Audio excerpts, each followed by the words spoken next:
નમસ્કાર મિત્રો, સ્વાગત છે તમારું મારી યુટ્યુબ ચેનલ ગુજરાત જોબ ગાઈડમાં। જો ઘરમાં એલપીજી ગેસ સિલિન્ડરનો વપરાશ થતો હોય તો આજની આ માહિતી સીધી જ અસર કરે એવી છે।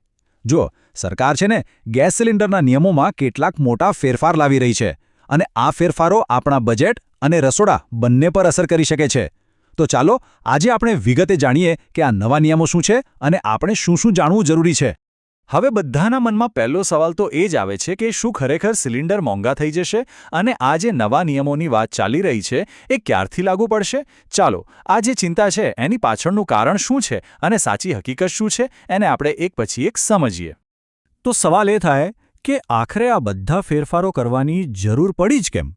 વેલ, એની પાછળ મુખ્યત્વે બે કારણો છે।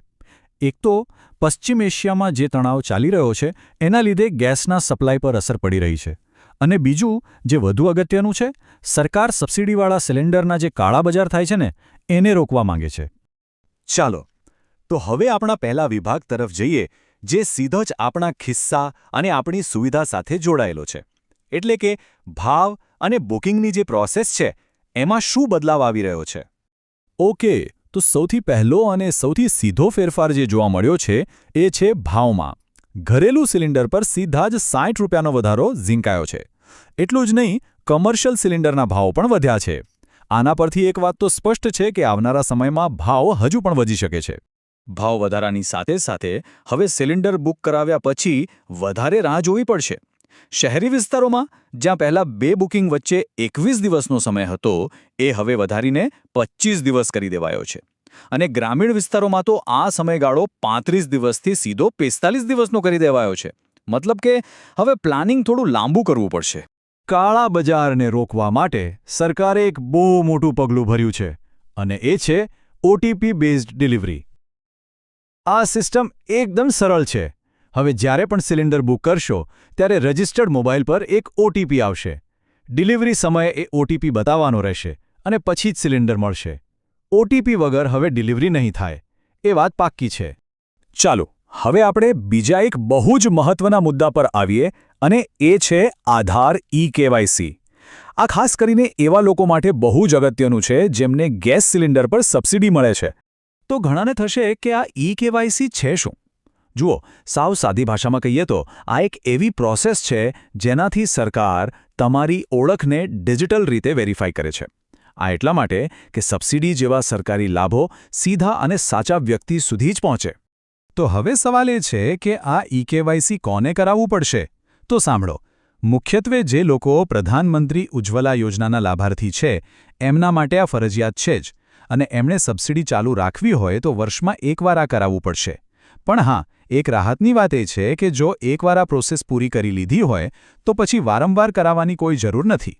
આ બધા ફેરફારોની સાથે સરકાર એક મોટા વિઝન પર પણ કામ કરી રહી છે અને એ છે એલપીજી સિલિન્ડરની જગ્યાએ ઘરોમાં પાઇપ નેચરલ ગેસ એટલે કે પીએનજી પહોંચાડવાનું। તો શું પીએનજી ખરેખર આપણા રસોડાનું ભવિષ્ય બનશે?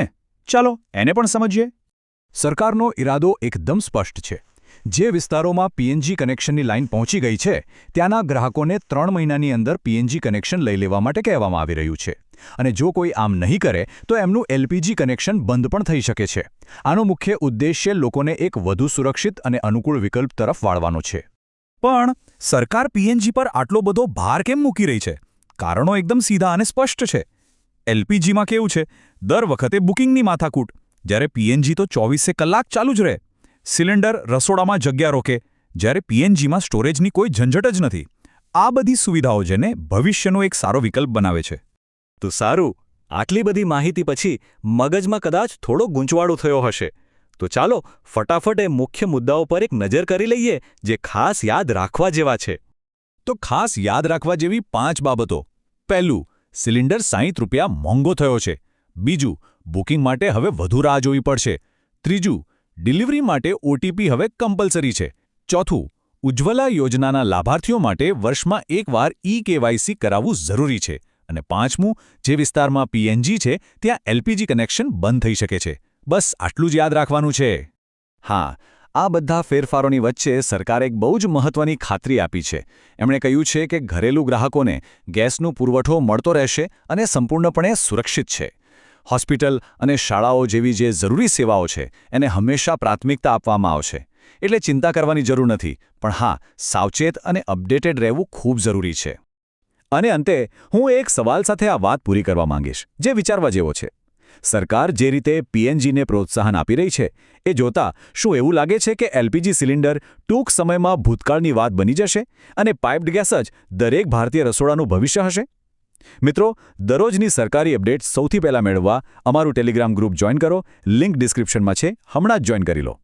તો મિત્રો, આ હતી સંપૂર્ણ માહિતી.